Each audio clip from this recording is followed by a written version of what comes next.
근데 김연아 작가님께서는 사실 굉장히 서점을 많이 다니실 것 같은데 어떠셨어요? 과학 좀. 근데 서점은 뭐 오면 늘 좋지 않나요? 그 보면은 저는 서점이 이렇게 거리에 이렇게 이런 특히 작은 서점들이 이렇게 있으면 이렇게 등대처럼 느껴지는 것 같아요. 그냥 왜 배 타고 가다 보면 선원들이 등대를 무조건 반갑잖아요. 안전하다고 느끼잖아요. 등대가 있으면.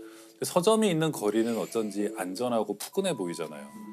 이런 작은 어떤 서점이 어쨌든 간에 존재한다는 건 축복이잖아요. 네. 그럼 누군가가 이걸 운영하기 위해서 이렇게 출자도 해야 되고 또 하여튼 누군가가 희생을 해서 별로 이렇게 큰 돈도 못 버는 서점을 하고 있는 거잖아요. 우리 모두와 그 동네를 위해서. 그렇죠. 그러면 저는 들어가시면 반드시 한 권을 사고 나오셨으면 좋겠어요. 들어갔는데 마음에 드는 책이든 어쨌든 간에 한 권을 사서 나오잖아요. 그러면 그날의 어떤 기분 같은 것들을 10년 후에도 느낄 수 있어요. 굉장히 좋은 기념품이 돼요. 어떻게 보면 특별한 경험을 사는.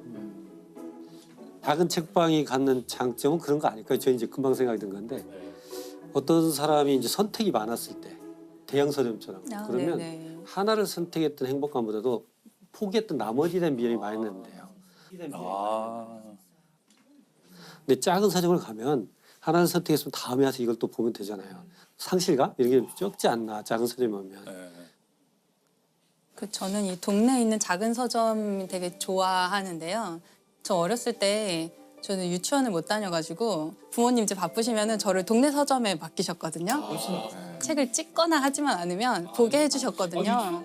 야. 어릴 때 그 서점의 그 서가 아래쪽에 키가 작으니까 서가 아래쪽에 그 기대서 아무 책이나 막 꺼내서 막 보고 그 기억이 있어서 작은 동네 서점에 가면 약간 그런 푸근한 집 같은 느낌이 있고요. 서점이 그래서 아이들하고 가기에 굉장히 좋은 곳이라고 저는 생각을 하는데 그럼요. 네. 근데 이제 저를 돌아와 보면 사실 서점에 가서 그냥 할 일 없이 어릴 때 몇 시간씩 그냥 막 보내고 했었어요. 네. 물론 책을 그때는 돈이 없으니 사지는 못했지만 그렇죠. 이 책을 사면 좋겠다 저 책을 막 그냥 꺼내서 보면서 이렇게 안에 내용을 후루룩 본 건데도 마치 내 거가 된 것 같은 그런 기분도 많이 느꼈고 그 과정을 통해서 그 책 내용을 알게 되진 않지만 책을 사랑하게 된 것 같아요. 그러니까 이게 책에 둘러싸여 있다는 것이 야 정말 나는 책이 좋고 정말 사방의 책들을 보면서 야 진짜 갖고 싶고 이것이 책과 사랑에 빠지는 가장 좋은 방법이 아닐까? 그래서 아이들이 정말 책을 읽기를 바라는 부모님들은 아이들을 데리고 서점에 가서 야 네가 보고 싶은 책을 한번 골라봐.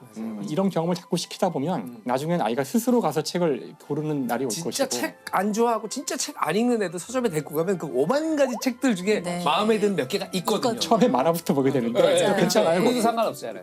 근데 제가 서점 가면 유심히 봐요. 애들이 있는 공간에 가면 그러면 부모님이 딱 보고 다시 꽂아요.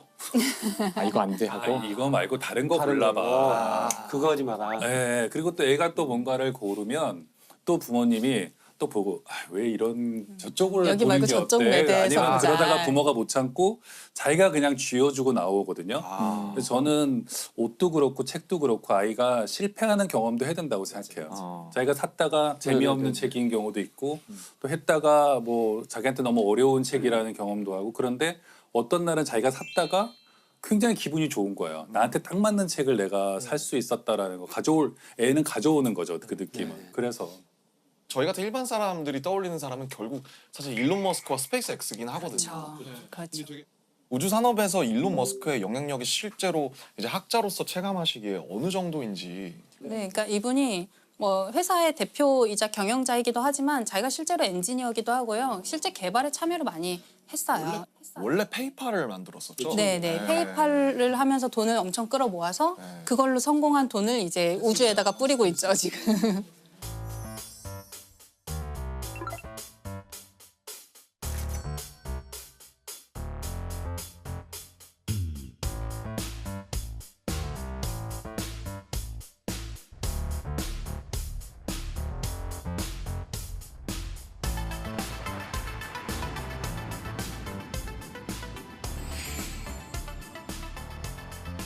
듣기로는 위성을 3,000개를 쏘아 올렸다. 예, 뭐 한 번에 막 수십 개씩 계속 쏴가지고요. 아, 그렇게 많이 돈이 많나? 돈이 많아. 그게 그 스타링크. 네, 그거죠. 그게 스페이스 X가 하고 있는 스타링크인데요. 지구 근처에 인공위성을 엄청나게 많이 띄워서 얘로 네트워크를 망을 만드는 거예요.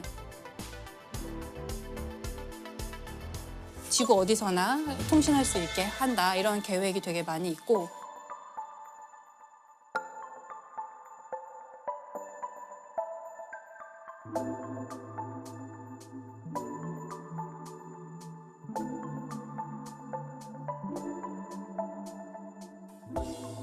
사실 정말 궁금했던 게 인공위성을 스페이스X에서만 쏘아 올린 게 3,000개가 된다고 하잖아요. 궤도가 커서 그런지 그렇게 여러 국가에서 인공위성을 막 수만 개를 쏘아 올렸을 것 같은데 부딪히거나 그러지 않나요? 부딪히기도 해요. 아, 그런 그래요? 사고가 날 수 있고 그래서 어느 정도 그 밀도를 유지하게끔 그런 규칙이 정해져 있어요. 그래서 그 우리가 규칙이 있구나. 우주로 쏘아 올리는 모든 물체는 등록을 해야 되는데요. 등록할 때 이제 우리가 어느 궤도로 보낼 것이다, 임무 수명이 어느 정도다, 임무가 끝난 다음에 어떤 식으로 폐기할 것이다 이런 이제 대략의 계획이 있어야 되거든요. 근데 문제가 되는 것은 거기에 참여하지 않고 자력으로 등록하지 않는 물체를 올리기도 해요. 왜냐하면 이게 등록 안 했다고 해서 처단할 수 없거든요. 뭐 거기로 가서 불법도 뭐 이렇게 할 아니고 수도 없고 그렇죠. 그러니까. 그 갔는지도 모르니까 이제 지구 규모에서는 뭐 새로운 게 올라왔는지 안 올라왔는지를 알기는 어렵잖아요. 그래서 거기에 이제 참여하지 않으면 그런 미확인 비행 물체들이 정말 근데 진짜 최근에 뭐 이렇게 기사 보니까 우크라이나 전에 전쟁에 있어서 그것들의 정보를 제공하거나 이런 위성들을 우리가 이제 파괴하겠다. 그러면 만약에 거기서 쐈다. 그럼 미국이 가만히 있지 않을 테고. 이러면 진짜 우주 전쟁이 벌어지는 거 아니에요? 그래서 그 상대방 국가의 인공위성을 요격하는 기술을 이제 많이 개발하고 있는데 큰일 났다. 큰일 났어. 역시. 스타워즈라고 그러죠. 그러니까 옛날에. 스타워즈네. 그거를 처음에 실험을 해야 되는데 우리가 실험을 남의 나라 위성을 진짜 요격하는 실험을 할 수는 없잖아요. 그러면 그래서 전쟁 나니까. 자국의 오래된 위성, 폐기해야 되는 위성을 자기가 격추하는 그러다 실험을 해요. 잘못 격추하면 할 수도 있고. 자기네가 이제 실험적으로 격추를 했다. 폐기에 대해서 격추를 하면은 완전히 다 없어지는 게 아니잖아요. 사실은 그래요. 파편들 쓰는 끼. 맞아요. 그런 일이 실제로 일어날 수 있고 파편들이 굉장히 문제가 많이 되죠.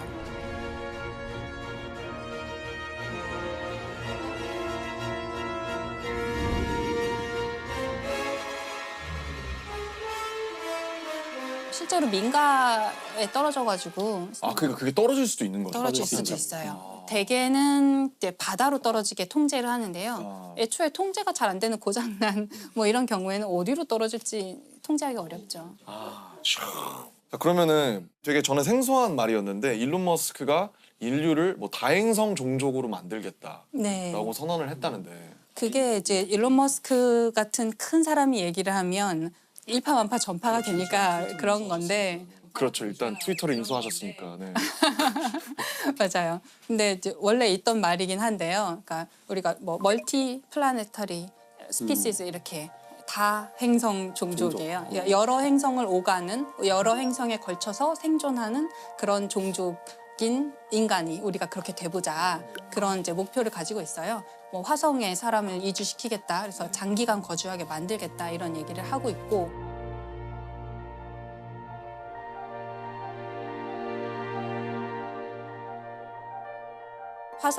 인류를 화성에 보내겠다는 계획을 제안하는 곳은 꽤 있었는데 그중에 가장 잘하고 있고 가장 잘 살아남아 있고 진짜 할 것 같은 데가 스페이스X예요. 그렇구나. 일론 머스크가 50년 내에 화성에 정착촌을 세우겠다. 네. 그게 가능성이 50년 어느 정도 되는 거라고 보세요? 50년은 좀 도전적인 목표일 것 같긴 한데요. 예를 들어서 스페이스X가 제안하고 있는 개념 중에 우주에서 주유하는 게 있어요. 주유요? 네, 기름을 넣는 기름 거예요. 넣는 네. 거. 왜냐하면 멀리 가려면 또 방향을 많이 바꾸려면 연료가 많이 필요한데 연료는 무겁잖아요. 그게 기름이에요? 우주선 연료도? 네, 등유를 쓰기도 하고 고체 연료를 요즘에 쓰기도 하고 아무튼 그런 이제 우주 공간에서 막 돌아다니려면 연료가 있어야 되는데 연료가 무겁잖아요. 네. 그 무거운 거를 우주로 쏘아 보내려면 또 연료가 많이 필요해요. 그렇군요. 그러면 또 연료를 많이 주면 또 무거워요. 이게 이제 로켓 방정식의 저주라고 사람들이 얘기하는 로켓 공식인데 방정식의 저주. 네, 지구를 탈출하기 위해서 드는 연료와 에너지 양을 계산하는 건데요. 연료를 많이 싣고 가고 싶은데 그러면 연료가 또 필요하고 이거예요. 그래서 어디선가 타협점을 어디선가 찾아야 되는데 스페이스X 같은 데서 제안하는 거는 일단 띄워요. 일단 해서 우주 공간 띄워놓고 기름만 가지고 있는 연료만 가지고 있는 우주선을 또 띄워서 우주 공간에서 도킹을 시켜서 급유를 하는 거예요. 그래서 주유를 해주고 얘는 다시 지구로 돌아오고 그럼 얘는 우주 공간에서 이제 더 멀리 갈 수 있는 에너지를 다시 갖게 되잖아요. 미 공군이 사용하는 공중급유기를 우주에서 하겠다는 거죠. 네, 그걸 이제 좀 더 큰 규모로 하려고 하는 거죠. 그래야지 화성까지 가서 화성에서 착륙했다가 뭐 만약에 필요하면 화성에서 다시 돌아올 수도 있고 또 다르게 접근하는 데도 있는데요. 예, 아랍에미리트 연합이라는 이게 나라가 돈이 많아서 그런가요? 그렇죠. 그렇겠죠. 네. 일단 자본이 뭐 네, 거기는 이제 석유로 자본을 많이 가진 나라고 그런데 석유가 한계가 있잖아요. 그렇겠네. 언젠가는 바닥 날 거란 말이에요.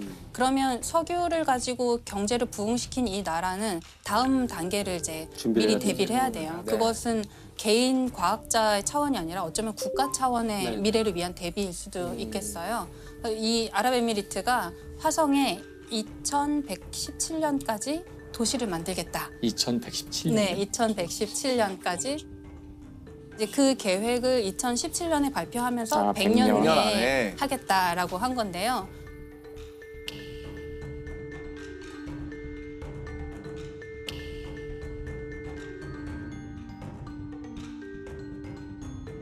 국가 차원에서 굉장히 우주 탐사를 갑자기 막 속도를 엄청 빠르게 진행시키고 있어요. 인공위성을 띄운 지도 사실 얼마 안 된 나라거든요. 그 인공위성 띄울 때 우리나라 기업에서 기술을 되게 많이 전수해줬거든요. 외부의 도움을 되게 많이 받았던 완전 우주 탐사에서는 신생 국가인데 갑자기 화성에 사람 보내겠다라고 하니까 사람들이 웃었을 수도 있잖아요. 근데 지금 벌써 화성에 탐사선 보냈고요. 아 보냈어요? 네, 진짜요? 몇 년 만에. 그러니까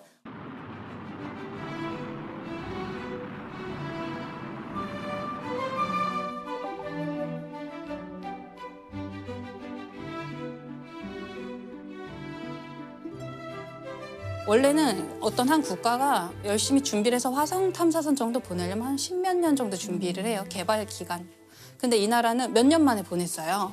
모든 걸 국산화하겠다 이런 전략이 아니고 외부에서 도움을 받을 수 있는 건 다 받겠다. 받아서. 이런 전략을 좀 선택한 것 같아요. 왜냐하면 여기는 우주 탐사를 잘하는 것도 목표지만 화성에 가야 된다는 실제적인 목표가 있기 때문에 첨단 과학부라는 이제 정부 조직이 있는데 거기 장관이 사라 알 아미리라는 장관님이 장관도 하시고 화성에 간 그 아말 프로젝트의 담당자기도 해요. 그래서 자기가 실제로 공학자기도 하고 교육에도 굉장히 관심을 많이 가져서 화성 탐사, 뭐 우주 탐사 이런 걸 하면서 그거에 대한 내용을 교육에 아이들 학교에서 굉장히 많이 가르치게 바꿨다고 하더라고요. 교육 과정을 바꿔서 우주 탐사가 당연한 거야라고 가르치는 교과서를 배우고 자라는 아이들은 우리랑 세대가 완전히 달라지는 거예요. 사고 방식이 달라지는 거죠. 화성 가겠다, 화성 이주하겠다가 국가의 테마가 된 게 재밌더라고요. 현실적으로 가능할까요?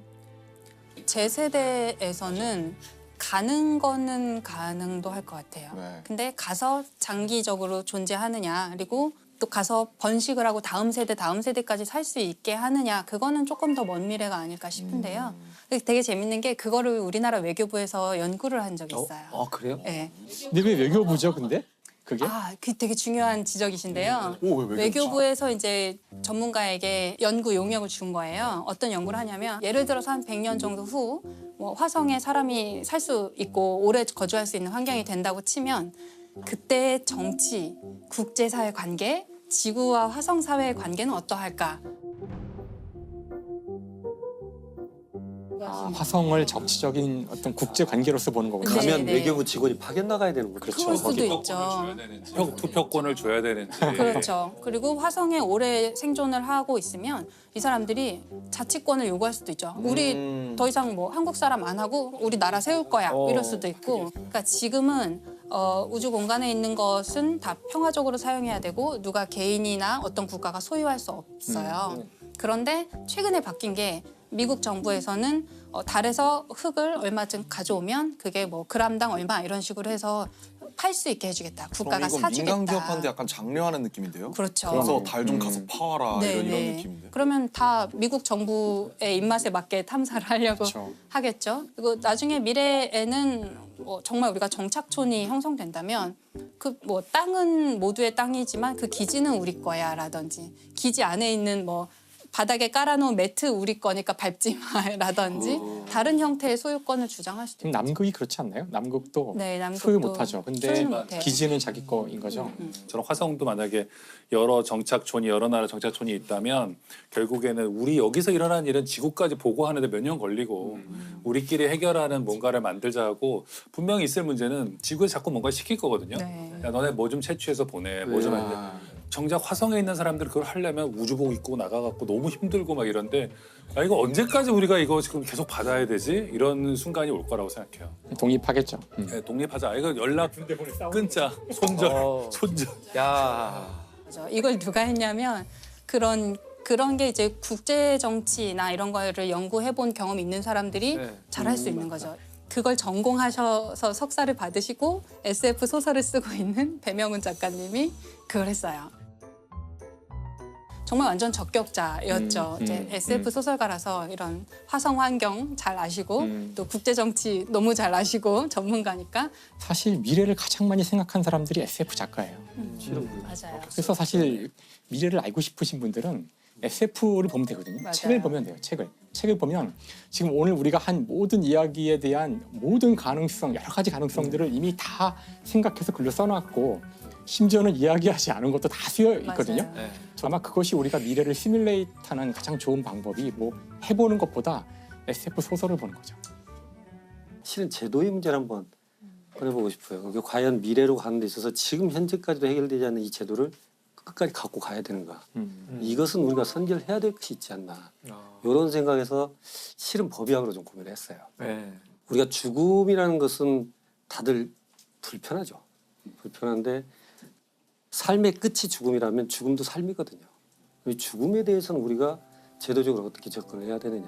어떻게 보면 우리나라 같은 경우는 범죄 연관성이 있을 때만 검시를 해요. 일반상 도드라지게 확인되는 건 없어요. 일단 정밀하게 분석해 봐야지. 뭐 예상대로 상기부터 다 들어갔다. 네, 그러나 이제 그 안에 사고랄지 뭐 이런 여타의 자연사나 이런 것은 누구도 관심을 안 갖고 있죠. 그러니까 실은 통계적으로 보면 우리가 한 22만 명, 23만 명 정도가 1년에 사망을 해요, 우리나라에서. 그 중에 약 10% 차지하는 2만 8천 명 정도가 사인을 몰라요. 그렇게 많아요. 그러니까 범죄란 뜻은 아니죠. 범죄는 아니고 전혀 온갖 검증을 종류의- 거치지 않는 거죠. 전혀 사인 미상이라 하더라도 장래 사망 등록이 되는 현실입니다. 우리가 여기서 얻을 수 있었던 교훈들을 놓치고 있는 거 아닌가. 그럼 과연 이 많은 정보들을 우리는 그냥 계속 빠뜨리고 갈 것인가. 나한테 닥칠 때까지. 그래서 이 문제가 결국 우리한테만 있는 것일까 하다가 한번 예를 한번 찾아보자 네. 한 것이 미국의 검시제도의 변천사를 한번 볼 수 있었던 마침 전기가 한 권이 나왔어요. 그래서 그분이 이제 프랜시스 글래스너리라는 여성분이에요. 네. 이분은 미국 죽음에 관한 전체 시스템을 바꾸자라고 처음 얘기했던 분이고, 근데 이분이 이제 실은 시작은 51살 때 시작을 해요. 아? 51살 때. 그 전에는 뭐 하시던 그 전에는 그냥 평범한 분인 것 같지만 아주 금수저예요. 아주 금수저인데 굉장히 유복한 집에서 편안하게 이렇게 결혼을 해서 살던 분인데, 이분이 그 당시가 이제 1차 세계대전이 끝나고 2차 세계대전 사이에 이분이 주로 활동을 하시거든요. 네. 게스트하우스 같은 걸 운영을 해가지고 집에 돌아가지 못하는 군 병사들 다 모아서 자기가 케어해주고, 전쟁 고아들 상대로 그 후원금 모금을 하기 위해서 연극 무대도, 나는 내가 가지고 있는 것 어느 것 하나도 내 노력으로 이루어진 것이 없다. 다 물려받았잖아. 그렇다면 나는 다른 사람들을 위해서 써야 되는구나. 이게 내가 생존하는 이유가 되겠구나. 그래서 나는 앞으로의 삶을 그 다른 사람이 행복하게 살 수 있도록 나는 뭔가를 바꿔야겠지. 이런 어떤 계기들이 있었어요. 근데 그런 때 우연하게 51살 때쯤 몸이 좀 아파요. 그래서 이제 부자들, VIP들이 입원하는 이제 그런 또 요양원 같은 곳에서 오빠 친구를 만나요. 매그너스라는 그 의사를 만나요. 여기는 하버드 의대 출신이에요. 그 다음에 보스턴에 있는 그 검시소의 검시관, 우리로 말하면 법의학자